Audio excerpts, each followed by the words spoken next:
اهلا بيكم في رايزنج فينيكس تيرو. الفيديو ده هيكون التوقعات المادية والمهنية لبرج الجدي تايمليس ريدنج. اتمنى طاقتكم توصل لي والقراءة تنطبق على اكبر عدد منكم. القراءة بتسري على الرجال والنساء وبتنطبق قراءة عكسية. خدوا من الفيديو اللي بينطبق على حياتكم وتسيبوا الباقي.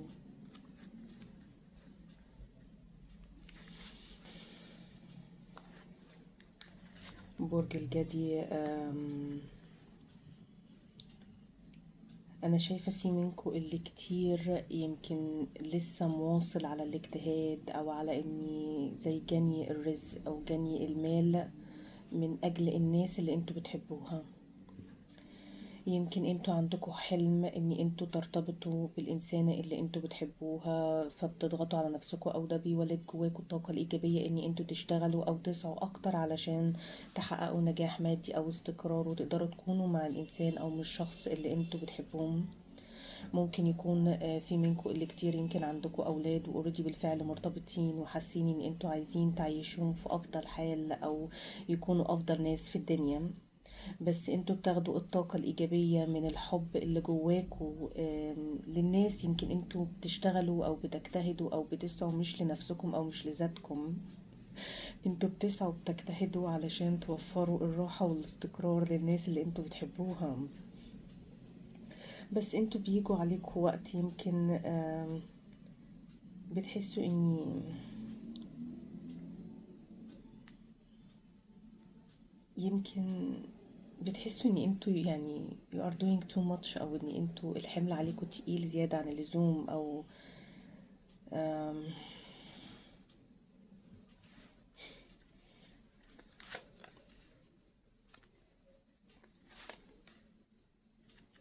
بيجوا وقت وبتتعبوا، يعني بتبقوا تعبانين، بتبقوا من كتر يمكن الشغل او الارهاق او المسؤوليات او الحاجات اللي مفروضة عليكم.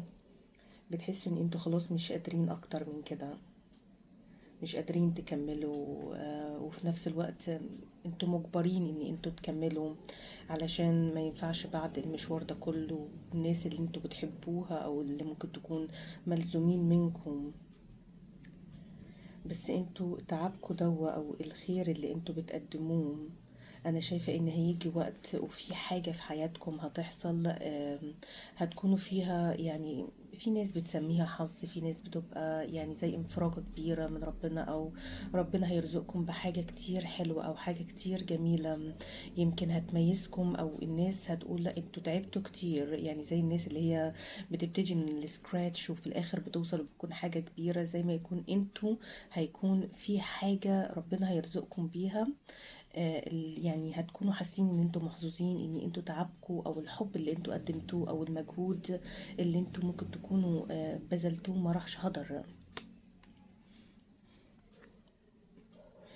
انتوا بتتمتعوا بالذكاء وفي خبرات كتير انتوا اكتسبتوها من شغلكم او من إن يمكن المشاكل اللي انتوا مريتوا بيها او من الحاجات او الامور اللي انتوا صادفتوها في حياتكم يمكن خلتكوا تعرفوا حاجات كتير انتوا ما كنتوش واخدين بالكم منها، او تنتبهوا لامور ممكن تكون كانت بالنسبة لكم بسيطة بس كانت بتأدي يمكن لألغاز او لحاجات كتير بتبقى كتير مهمة. سواء شخص ممكن يكون بيحاول ان هو يضحك عليكم او حد بيلبس ماسك في التعامل معاكم او كان حد بيديكوا نصيحة بس وراه احتياج معين او طلب معين او انتهاز معين. في حاجات كتير انتوا اكتسبتوها من مشواركم المهني او من تعاملكم يمكن مع الناس.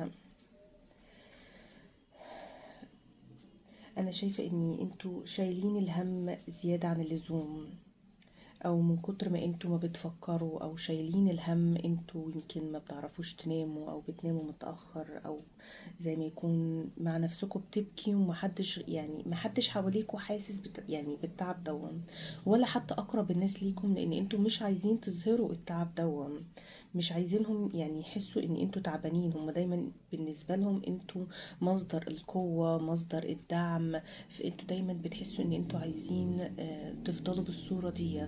لكن انتوا يعني انتوا تعبتوا. انا شايفه ان حان الوقت ان انتوا يا اما تاخدوا بريك، تاخدوا اجازه، تجددوا طاقتكم، تستمتعوا بالحب، تستمتعوا بالطاقه الايجابيه، تستمتعوا باي حاجه انتوا ممكن تكون بتجدد طاقتكم او بتخليكم تنتعشوا او تتجددوا من تاني. بس انا شايفه ان ناس اللي انتوا بتبذلوا علشانها الجهد، او ان انتوا بتسعوا ان انتوا تكونوا افضل علشان تخلوهم في افضل حال، انا شايفه ان الناس دي مقدره تعبكم كويس جدا. الناس دي عارفة قيمتكم كويس جدا، سواء كان حد من العائلة، سواء كان حبيب، سواء كان زوجة، سواء كانوا أولاد. أنا شايفة إني انتوا زي ما يكون يعني التعب اللي انتوا بتتعبوه، انتوا بتتعبوا علشان تعيشوا الناس اللي انتوا بتحبوها في أفضل حال، في أفضل مستوى. يعني كأنكم انتوا بتسعوا لغيركم في الأساس. لو انتوا دورتوا مش لنفسكم، ده انتوا لغيركم، ده من كتر يعني معدنكم الطيب، أو من كتر تحملكم المسؤولية، أو من كتر الحب اللي موجود يمكن في قلوبكم، أو معدنكم الأصيل. أم،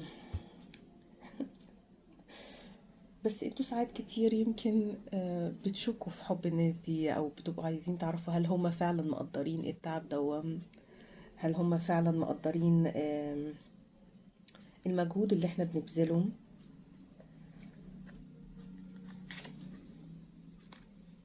في حاجات ممكن تكون انتوا محتارين فيها، في ممكن يكون حد بيتعامل معاكم بذكاء، في حد ممكن يكون بيختبركم، ممكن يكون في حاجة انتوا في شغلكم خايفين ان انتوا تخسروها، سواء كان بوزيشن انتوا حاصلين عليه، او مرتبة معينة في البيزنس بتاعكم، او شراكة. ممكن يكون في حاجة في حياتكم انتوا حاسين ان هي مهددة، بس انتم لازم تبصوا للامر ان مفيش حاجة ربنا كاتبها لكم حد يقدر يمنعها عنكم. يعني مفيش خير مقسم ليكم او مكتوب ليكم وحد ممكن يمنعه عنكم، حتى لو حاول، او حتى لو حاول يسلب الامر ده منكم. لاني انا شايفة اني انتوا لا، انتوا هتكونوا في مرتبة يمكن اعلى كمان من اللي انتوا فيها. فاللي فيه منكم خايف من يعني من خسران وظيفة، من عدم حصول على وظيفة، من ان هو ما ينجحش في شغل او في بيزنس، او ان هو ما يحصلش على الشراكة اللي بيتمناها، او الترقية اللي كتير تعبتوا وسعيتوا ليها. لا، انا شايفة ان انتوا هتحصلوا عليها، هيبقى عندكم جود كارما، وربنا هيرزقكم ب آه، يعني بنتيجة تعبكم، مجهودكم، والحاجة الحلوة اللي انتوا ممكن تكونوا بذلتوها في سبيل ان انتوا تحصلوا على حاجة معينة. مفيش حد تعبه بيروح هدر، بس انتوا ساعات كتير بتبقوا محتارين، او زي بتتعبوا من كتر تعبكم، يمكن الجسدي او الفكري. انتوا بتوصلوا للنقطة اللي هو انتوا محتاجين بريك، او محتاجين وقت تعيدوا تجديد طاقتكم فيه.